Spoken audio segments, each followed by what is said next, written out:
చేయడానికి ప్రాముఖ్యమైన ఉద్దేశం, ఆంధ్ర తెలంగాణ రాష్ట్రాల్లో మన మధ్యలో ప్రవీణ్ పగడాల దైవ సేవకుడు వృత్తిని మనందరికీ తెలుసు. దాని సందర్భంగా సంఘమంతా కూడా, నాయకులందరూ కూడా వచ్చి వారికి వారి కుటుంబానికి సానుభూతి తెలియజేయడానికి ఈ శాంతి ర్యాలీని మనం చేయడానికి ఇక్కడ వచ్చాం. కనుక దయచేసి మీరందరూ కూడా సహకరించినందుకు మీ అందరికి కూడా నా ప్రత్యేకమైన వందనాలు తెలియజేస్తూ బోలో యేసు మహారాజ్ కి హల్లెలూయా.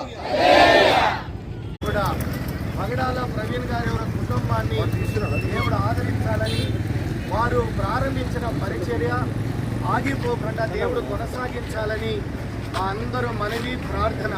మరొక విషయం ఏంటంటే, ఈ విషయము కీలకంగా కాదు కానీ ఈనాడు క్రైస్తవులకి, క్రైస్తవ సంఘాలపైన, దైవ సేవకులపైన, విశ్వాసులపైన దాడులు జరుగుతున్న సంఘటనలు మీ అందరికీ తెలుసు.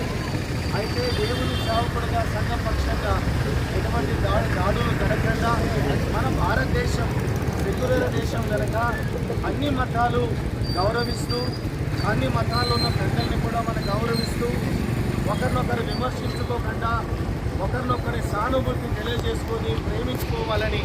ఎందుకంటే మనకి ఇచ్చిన